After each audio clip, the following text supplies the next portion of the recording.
ત્યારે ગુજરાતમાં કાળઝાળ ગરમી પડી રહી છે। લોકો ત્રાહિમામ પોકારી ગયા છે। 44 ડિગ્રી ઉપર ગરમી જે તાપમાન છે તે પહોંચી ગયું છે। આગામી પણ 4 થી 5 દિવસ ગરમી યથાવત રહેવાની છે। આપણે વધારે વિગત મેળવીશું। આપણી સાથે છે હવામાન નિષ્ણાંત આંબાલાલ પટેલ। કાકા, અત્યારે જે રીતે ગરમી પડી રહી છે, કાળઝાળ ગરમી પડી રહી છે, કેટલા દિવસ હજુ પણ આ ગરમી યથાવત રહેશે? હમણાં ગરમીમાં રાહત મળી રહેવી શક્યતા નથી। હજુ ગંગા જમુના મેદાનો તપી ઉઠશે અને ગંગા જમુના મેદાનોમાં તો મહત્તમ તાપમાન 48 ડિગ્રી સેલ્સિયસ જેવું થવાની શક્યતા રહેશે। રાજસ્થાનના ભાગમાં 49 ડિગ્રી સેલ્સિયસ જેવું મહત્તમ તાપમાન થવાની શક્યતા રહેશે। હજુ મધ્ય ગુજરાતના ભાગમાં 45 ડિગ્રી સેલ્સિયસ જેવું મહત્તમ તાપમાન થવાની શક્યતા રહેશે। પછી કોઈ ભાગમાં 47 સેલ્સિયસ જેવું થઈ જશે અને લગભગ ઉત્તર ગુજરાતના મહેસાણા વગેરે ભાગોમાં 43 ડિગ્રી સેલ્સિયસ જેવું રહેવાની શક્યતા રહેશે। બનાસકાંઠા પાલનપુરના ભાગમાં પણ ગરમી રહેશે। હારીજ, સમી વગેરે ભાગમાં ગરમી રહેશે। ઊંઝા, સિદ્ધપુર અને વિસનગરના ભાગોમાં પણ ગરમી રહેવાની શક્યતા રહેશે। તેમજ ખાસ કરીને ગરમી જે વધારે જે છે એ ઉત્તર સૌરાષ્ટ્રના ભાગોમાં રહેવાની શક્યતા રહેશે। સુરેન્દ્રનગર, ધાંગધ્રા, હળવદ આ ભાગોમાં પણ વધારે ગરમી રહેશે। જૂનાગઢના ભાગમાં પણ ગરમી વધારે રહેવાની શક્યતા રહેશે। અમરેલીના ભાગોમાં પણ વધારે ગરમી રહેવાની શક્યતા રહેશે। ઈડર, વરસાડીના ભાગોમાં પણ ભારે ગરમી રહેવાની શક્યતા રહેશે। અરવલ્લીના ભાગોમાં ગરમી રહેશે। પૂર્વ ગુજરાતના ભાગોમાં, પંચમહાલના ભાગોમાં કઈ ગરમી રહેશે। એટલે ગરમીમાંથી હમણાં રાહત મળે એવી શક્યતા નથી। પણ આ ગરમી આટલી બધી પડવાનું કારણ શું અને કેટલા દિવસ હજુ યથાવત રહેશે તાપમાન? ગરમી પડવાનું કંઈક કારણ ગણી શકાય છે। પશ્ચિમ હિન્દ મહાસાગર વધારે ગરમ છે અને કંઈક અંશે અલ નીનોની અસર ગણી શકાય। એટલે ગરમી હજુ લગભગ 26 સુધીમાં ગરમીથી રાહત મળે તેવી શક્યતા ઓછી છે। વચમાં કંઈક સહેજ હવામાનમાં 1 ડિગ્રીનો ઘટાડો આવી શકે, પણ 26મી મેથી 4 જૂન વચ્ચે રોહિણી નક્ષત્રનો વરસાદ થશે અને આ વરસાદ આંધી વંટોળ સાથે થવાની શક્યતા રહેશે અને બેસતી રોહિણી વરસશે, તેમજ ઉતરતી રોહિણી પણ વરસશે। એટલે રોહિણી નક્ષત્રનો વરસાદ છે ગાજવી સાથે થવાની શક્યતા છે। ભારે આંધી વંટોળ પણ થશે। કાકા, પણ કહેવાય છે કે જો રોહિણી નક્ષત્રમાં શરૂઆતમાં વરસાદ થાય અથવા તો ઉતરતા વરસાદ થાય તો ચોમાસું સારું થાય છે। રોહિણી નક્ષત્રમાં શરૂઆતમાં વરસાદ થાય તો વાયુ ફૂંકાય છે, બીજા ભાગમાં થાય તો વાયરાના એટલા દિવસ ઓછા, પણ ઉતરતી રોહિણી નક્ષત્રમાં વરસાદ થવાની શક્યતા છે। એટલે વરસ સારું આવશે અને આ વખતે વહેલું આવવાની શક્યતા રહેશે। ચોમાસા પહેલા વાવાઝોડા પણ સક્રિય થશે બંગાળની ખાડીમાં, અરબી સમુદ્રમાં। વાવાઝોડા અંગે જોઈએ તો તારીખ 24 મે સુધીમાં આંદામાન નિકોબાર ટાપુ પર ચોમાસું બેસી જવાની શક્યતા રહેશે અને આ ચોમાસાની ગતિવિધિના કારણે બંગાળનો જે ઉપસાગર છે ભારે વલોવા છે, ભારે વાવાઝોડું થશે। તારીખ 26 સુધીમાં તો આ વાવાઝોડું ભારે તબાહી એવું દક્ષિણ ભારે તબાહી મચાવશે। 120 કિલોમીટરની ઝડપે કે તેથી વધુ ઝડપે પવન થશે। લગભગ દક્ષિણ પૂર્વીય તટેથી પશ્ચિમ બંગાળના ભાગ સુધીમાં આની અસર થશે અને આની અસર ગજબની હશે।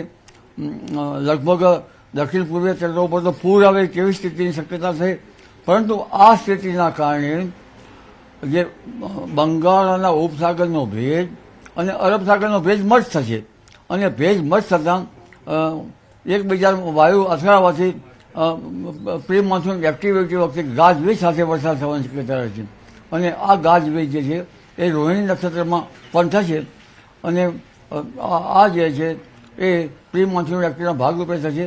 પણ બંગાળ ઉપસાગરમાં જે વાવાઝોડું છે એ તો ભારે થવાની શક્યતા રહેશે। એક સાયક્લોનિક સર્ક્યુલેશન અરબી સમુદ્રમાં પણ વાવાઝોડું સક્રિય થવાનું છે, એની ગુજરાતના વાતાવરણ અસર થશે। અરબી સમુદ્રમાં વાવાઝોડું લગભગ મેના અંતમાં અને જૂનની શરૂઆતમાં થવાની શક્યતા રહેશે। આ વાવાઝોડાની અસરો જે છે એ અસર તો ભારે કરશે, પરંતુ ત્યાંની થોડીક હજુ વાર છે આ વાવાઝોડાની। એટલે તે પૂર્વે બંગાળનો ઉપસાગર અને અરબ સાગરનો ભેજ મર્જ થશે અને જે રોહિણી નક્ષત્રમાં છે ભારે ગાજવીજ સાથે વરસાદ થશે। અને ગુજરાતના કયા વિસ્તારોમાં વરસાદ થશે?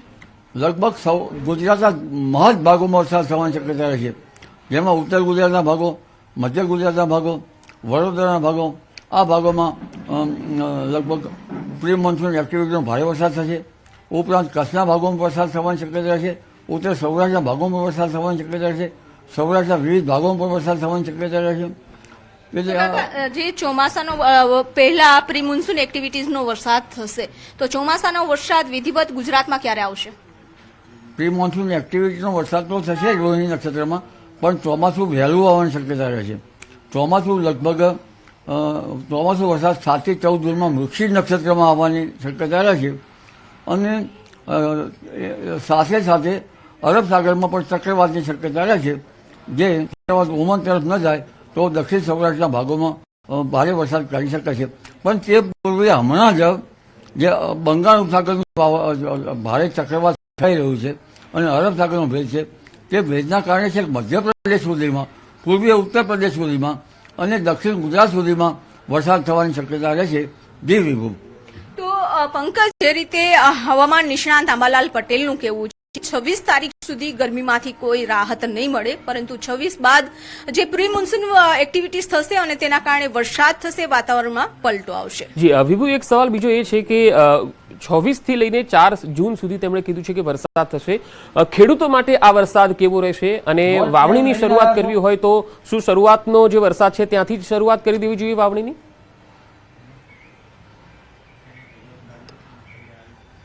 જી પંકજ, આપણે કાકાને સીધો સવાલ કરીશું. કાકા, જે રીતે અત્યારે પ્રી મોન્સૂન એક્ટિવિટીઝનો વરસાદ થશે તેમાં વાવણી કરવી જોઈએ કે પછી ચોમાસાનો નિયમિત વરસાદ આવે તેની રાહ જોવી જોઈએ? રોહિણી નક્ષત્રમાં ઘણી વખત વાવણી થતી હોય છે, પણ આ વાવણા જે છે એ પવન ફૂંકાતો હોય છે એટલે ભેજ ઉડી જતો હોય છે. એટલે આ વાવણી જે છે એ લગભગ પિયતની સગવડ હોય તો કરવી સારી રહે. અને આ વખતે એટલો બધો પવન ફૂંકાશે કે કાચા મકાનના સાપડા ઉડી જાય અને જે બાગાયતી પાકો છે આવા કેરી વગેરે ઉપર પણ તેની અસર થવાની શક્યતા રહેશે.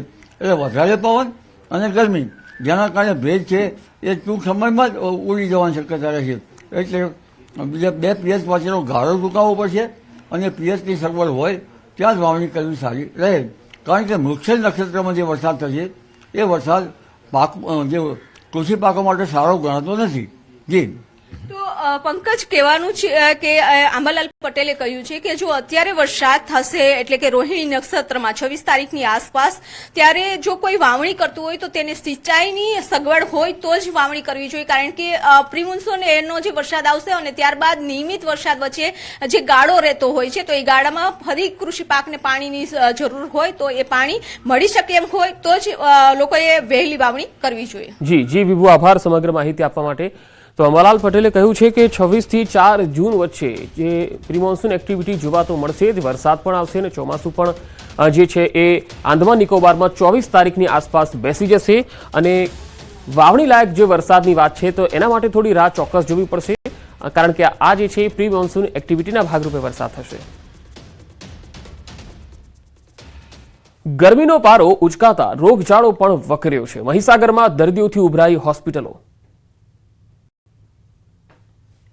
આકાશમાંથી વરસાદ વરસ્યા બાદ હવે આકાશમાંથી અગનગોળા વરસવાનું શરૂ થયું. વરસાદના વિરામ બાદ ભીષણ ગરમી શરૂ થતાં જ રોગચાળાએ પણ માથું ઊંચક્યું. મહીસાગરના લુણાવાડાની હોસ્પિટલના આ દ્રશ્યો જોઈને જ અંદાજ લગાવી શકાશે કે બીમારીનું પ્રમાણ કેટલી હદે વધી ગયું છે. ગરમીને લગતા કેસો વધતા જ લુણાવાડા સ્થિત જનરલ હોસ્પિટલ ફૂલ થઈ ગઈ. હોસ્પિટલના જનરલ વોર્ડમાં પણ દર્દીઓનો ધસારો વધ્યો. દ્રશ્યોમાં જોઈ શકાય છે કે દર્દીઓને હોસ્પિટલની લોબીમાં ખાટલા નાખી સારવાર આપવામાં આવી રહી છે. હોસ્પિટલમાં અવ્યવસ્થાથી દર્દીઓને હાલાકીનો સામનો કરવો પડ્યો. જિલ્લાની મુખ્ય જનરલ હોસ્પિટલમાં મુખ્ય સર્જન ડોક્ટર જ નથી. સારવાર માટે દર્દીઓ 150 કિલોમીટર દૂર અમદાવાદ, વડોદરા સુધી લાંબા થવા મજબૂર બન્યા છે. હાલમાં સરકારે કરોડોના ખર્ચે નવીન હોસ્પિટલ બનાવી છે, પરંતુ ત્યાં હોસ્પિટલ શિફ્ટ નથી કરાઈ. આ તરફ હોસ્પિટલના અધિક્ષક પણ સ્વીકારી રહ્યા છે કે ગરમીના કેસો વધતા દર્દીઓને પાછા મોકલાતા નથી, પરંતુ તેમને હોસ્પિટલમાં લોબીમાં સારવાર અપાઈ રહી છે. અવ્યવસ્થા નથી, પરંતુ તેમને સારવાર અપાઈ રહી છે. અમદાવાદીઓ ગરમી ભગાડવા માટે ઠંડા પીણા ખાતા પહેલા સાવધાન રહેજો. ઠંડી વસ્તુની મજા બની શકે સજા. કાળઝાળ ગરમીમાં ઠંડા પીણા અને કેરીના રસનું વેચાણમાં ગરમાવો આવી ગયો છે. પૈસાના પૂજારીઓ કમાવાની લાલચમાં લોકોના જીવને જોખમમાં નાખતા પણ અચકાતા નથી. ત્યારે આવા ભેળસેળિયાઓ પર અમદાવાદ કોર્પોરેશને તવાઈ બોલાવી. અમદાવાદમાં ગરમી વધતા રોગચાળાની ભીતિને પગલે આરોગ્ય વિભાગ સતર્ક બન્યું છે. અમદાવાદ શહેરમાં માથાફાડ ગરમીમાં લોકોને ઠંડા કુલ કરતી ઠંડા પીણાની દુકાનો પર એએમસીએ દરોડા પાડ્યા. લસ્સી, છાશ, મસાલા, તેલ, મેંગો મિલ્ક, કેરીનો રસ, શેરડીનો રસ, ખાદ્ય તેલ, બેકરી, મસાલા સહિતની વસ્તુઓના નમૂના લીધા. કુલ 92 શંકાસ્પદ ખાદ્ય ચીજોના નમૂના લેવામાં આવ્યા. ત્યારે અમદાવાદીઓ બહારનું ખાતા હોય તો સાચવજો. રાજકોટના ગ્રામ્ય વિસ્તારમાં દીપડાનો આતંક. જીવાપર ગામે વાછરડી અને વાછરડાનું મારણ કર્યું. દીપડાની હાજરીથી ગામ લોકોમાં ભયનો માહોલ છે. ગામની સીમમાં વન વિભાગે એક પાંજરું પણ મૂક્યું છે. છેલ્લા થોડા દિવસ થયા જીવાપર ગામમાં દીપડો આવતો હોવાનું ગામ આગેવાનો નિવેદન આપી રહ્યા છે. દીપડાના આગમનથી ખેડૂતોમાં પણ ફફડાટ વ્યાપી ગયો છે. જીવાપર ગામે એક પાંજરું પણ મૂકવામાં આવ્યું છે. જોકે હજુ આ દીપડાની પકડવામાં નથી આવ્યું.